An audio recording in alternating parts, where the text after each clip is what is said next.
प्रिय मित्रों, स्वागत है आप सबका आपके अपने online institute study with Pradeep पे। जैसा कि आप लोग जानते हैं कि हम लोग पीसीएस फाउंडेशन बैच पढ़ रहे हैं और आरओ टारगेट बैच है, यूपीएसआई टारगेट बैच है, जिसमें हम लोग जीएस की क्लासेस करते हैं। जीएस श्रृंखला नाम की ये सीरीज चलती है जिसमें हम लोग जीएस के अलग अलग पार्ट करते हैं, जैसे कि भारतीय संविधान और राज्य व्यवस्था और आधुनिक भारत का इतिहास, और विज्ञान में हम लोग जीव विज्ञान की टॉपिक को पढ़ रहे हैं। ठीक है, तो यहाँ पे हमारी क्लासेस डेली बेस पे रन होती हैं। आप लोगों से ये उम्मीद हम करते हैं कि आप लोग चैनल को सब्सक्राइब कर लिए होंगे। अगर नहीं किए हैं, नए आप व्यूअर हैं, तो आप चैनल को जरूर सब्सक्राइब कर लीजिए और डेली बेस पे इसे देखा करिए।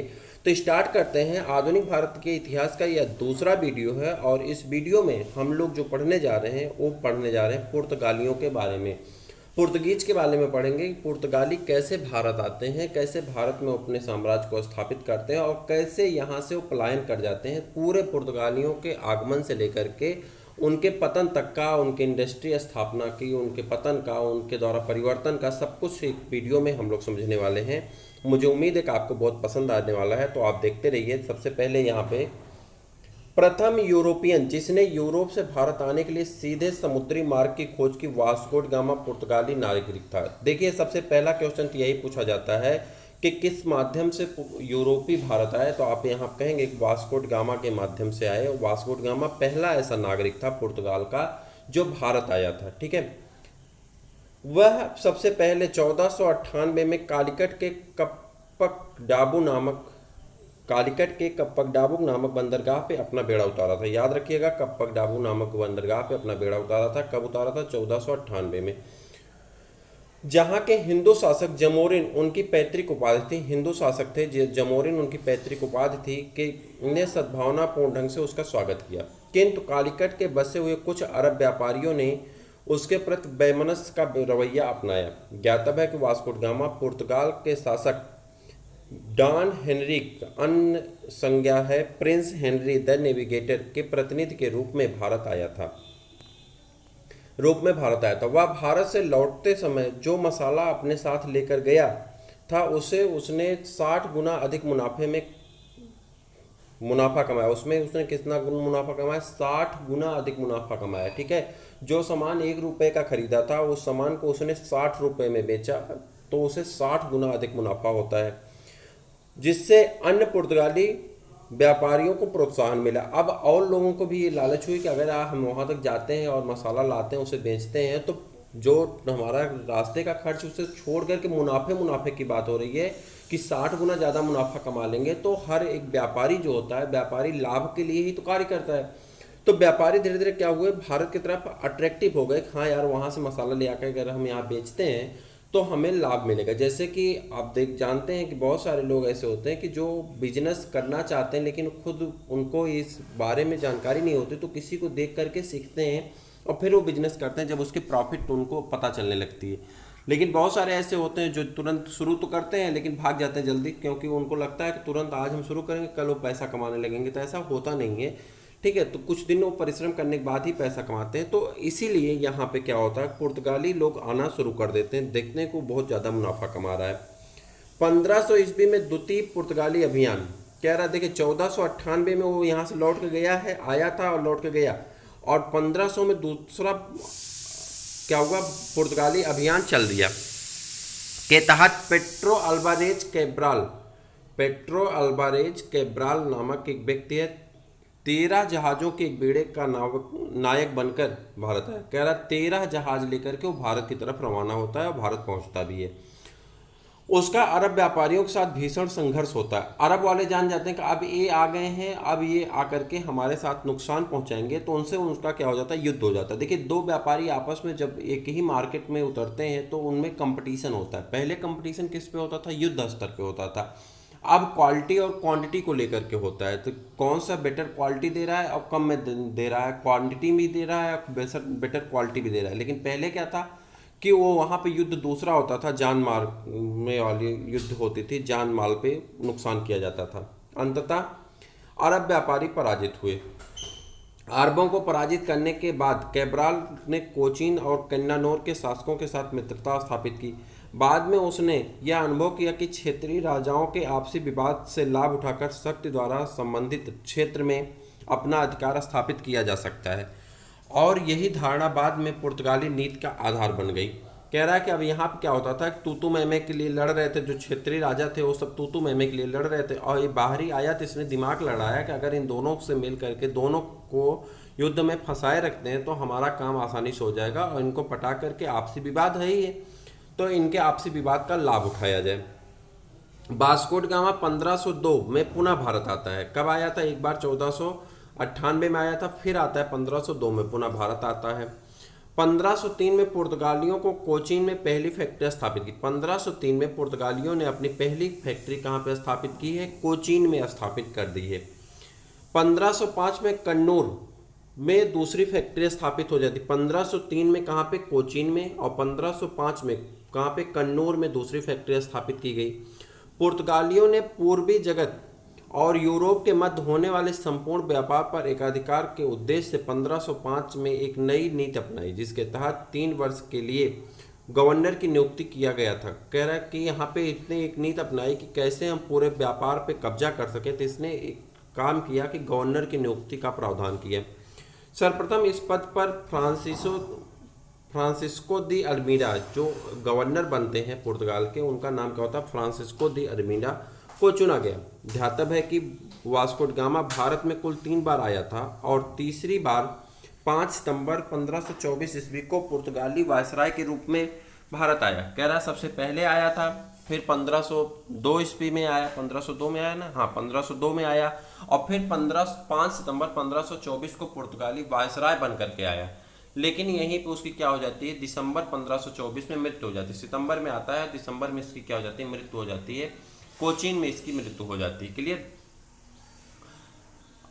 फ्रांसिस्को दी अल्मीडा के बारे में बात करते हैं। फ्रांसिस्को दी अल्मीडा जो है 1505 में आता है, 1509 तक यहाँ का गवर्नर रहता है, पुर्तगाली गवर्नर के रूप में आता है। यह पुर्तगाल का प्रथम गवर्नर था। फ्रांसिस्को दी अल्मीडा जो है पुर्तगाल का प्रथम गवर्नर था। इसका मुख्य उद्देश्य था पुर्तगालियों के दक्षिण पूर्वी एशिया के व्यापार को सुरक्षित करना। इसके निमित्त उसने शांत जल की नीति अपनाई, ब्लू वाटर पॉलिसी अपनाई। आपसे प्रश्न पूछा जाता है ब्लू वाटर पॉलिसी किससे संबंधित है, तो आप कहेंगे फ्रांसिस्को दी अल्मीडा से संबंधित है। इसने ब्लू वाटर की पॉलिसी इसलिए अपनाई थी क्योंकि दक्षिण पूर्वी एशिया का जो हिस्सा था जहाँ पे इसे व्यापार करना था, वहाँ पे साकून से व्यापार कर सके। चूंकि ये जानता था कि अगर हम युद्ध करेंगे या हम कोई ऐसा कार्य करेंगे जिससे हमारी कंपनी को नुकसान होगा, तो इस तरह के युद्ध झगड़ा विवाद नहीं करना चाहता था। बस चुपचाप अपने व्यापार से मतलब रखने के लिए इसने शांत जल की नीति को पनाह दिया। उसने भारत में पुर्तगाली राज्य स्थापित करने का प्रयत्न प्रारंभ किया, और 1505 में अंजाडीवा, कन्नूर तथा किलवा के दुर्ग स्थापित किए। 1509 ईस्वी में अल्मीडा ने गुजरात, तुर्की और मिस्र में संयुक्त बेड़े को पराजित किया। कह रहा कौन कौन से? गुजरात, तुर्की और मिस्र, ये तीनों की संयुक्त बेड़े जब इसे लड़ने आए, तीनों को पराजित करता है। इस विजय के परिणाम स्वरूप पुर्तगाली नौसेना हिंद महासागर में सबसे शक्तिशाली बन गई। कह रहा है कि अब 3 लोगों को पराजित कर दिया, गुजरात को पराजित कर दिया, तुर्की को और मिस्र को। तीनों को जब पराजित कर लिया तो हिंद महासागर का सबसे शक्तिशाली ये पुर्तगाली हो गए। ठीक है, हो गई। और आने वाले कुछ समय के लिए हिंद महासागर पुर्तगाली सागर बनकर रह गए। हिंद महासागर पे पूरा पुर्तगालियों का कब्जा हो गया और हिंद महासागर अब पुर्तगाली सागर बन गया। अल्फांसो दी अल्बुकर्क 1509 से 1505 के बीच में आता है। भारत के पुर्तगाली शक्ति की वास्तविक नींव डालने वाला अल्फांसो दी अल्बुकर्क है। कह रहा है पुर्तगाली शक्ति का जो वास्तविक नींव डालने वाला व्यक्ति है उसे अल्फांसो दी अल्बुकर्क कहा जाता है, जो सर्वप्रथम 1503 ईस्वी में एक जहाजी बेड़े का नायक बनकर भारत आया था। और उसी समय 1503 में उसने कोचीन में पुर्तगालियों के लिए प्रथम दुर्ग का निर्माण करवाया था। 1509 में वह भारत के पुर्तगालियों का गवर्नर नियुक्त हुआ। 1510 ईस्वी में गोवा के समृद्ध बंदरगाह पर अधिकार कर लिया, जो कुछ उस समय बीजापुर के यूसुफ आदिलशाही सुल्तान के अधीन था। इसके समय में पुर्तगाली भारत के सबसे शक्तिशाली जलशक्ति बन पहुंचे थे। पश्चिमी समुद्र तट पर इसकी तूती बोलने लगी। गोवा को अपने अधीन करने के साथ ही भारत के क्षेत्रीय पुर्तगाली राज्य की स्थापना हुई। 1511 ईस्वी में अल्बुकर्क ने मलक्का और 1515 में फारस की खाड़ी में अवस्थित होर्मुज बंदरगाह पर अधिकार कर लिया। अल्बुकर्क 1509 से 1515 में अस्थायी पुर्तगाली आबादी बसाने की दृष्टि से स्वदेशवासियों को भारतीय महिलाओं से विवाह करने के लिए प्रेरित किया, लेकिन वह मुसलमानों को काफ़ी परेशान करता था। उसने अपने क्षेत्र में सती प्रथा बंद करवा दी। देखिए ये एक सबसे बड़ी चीज़ है इसके बारे में कि उसने अपने क्षेत्र में सती प्रथा बंद करवा दिया। ठीक है, बाकी तो इस प्रकार इसे राजा राम मोहन राय का पूर्वगामी कहा जाता है। प्रश्न कई बार पूछा गया कि राजा राम मोहन राय का पूर्वगामी कौन है, तो आप इसका नाम लेंगे और इसका नाम क्या है, तो आप कहेंगे कि इसका नाम कहाँ गया, अल्बुकर्क है। इसका नाम क्या है, अल्बुकर्क है। और यहाँ पे है कि यह सती प्रथा को बंद कराने वाला सबसे पहला व्यक्ति था जिसने अपने क्षेत्र में सती प्रथा को बंद करा दिया। इसीलिए इसे राजा राम मोहन राय का क्या कहा जाता, पूर्वगामी कहा जाता। सही मायने में वह भारत में पुर्तगाली शासन का वास्तविक क्या था, संस्थापक था। यानी पुर्तगाली शासक का वास्तविक संस्थापक जिसे माना जाता है वो अल्बुकर्क को माना जाता है। तो बात यहाँ पे हो रही थी, क्या आप जानते हैं भारत जो है, भारत की खोज कब होती है, 1498 में कौन करता है, पुर्तगालियों द्वारा किया जाता है, वास्को ड गामा जिसका नाम है। और अमेरिका की खोज स्पेन के द्वारा की जाता है जिसका नाम क्या है, 1492 में क्रिस्टोफर कोलंबस ने किसकी खोज की थी, अमेरिका की खोज की थी। Cape of Good Hope Bartholomew Dias पुर्तगाली था और 1487 ईस्वी में इसमें केप ऑफ गुड होप की खोज की थी। ऑस्ट्रेलिया की खोज कैप्टन जेम्स कुक 1770 ईस्वी में किए थे और न्यूजीलैंड को 1642 ईस्वी में तस्मान हालैंड के द्वारा खोजा गया था। हालैंड के तस्मान थे, उनके द्वारा खोजा गया था। नोनोद कुन्ना ये 1529 से 1538 के बीच में भारत में रहता है और अल्बुकर्क के बाद दूसरा महत्वपूर्ण पुर्तगाली गवर्नर नोनोद कन्ना था जिसने 1529 ईस्वी में भारत में कार्यभार ग्रहण किया।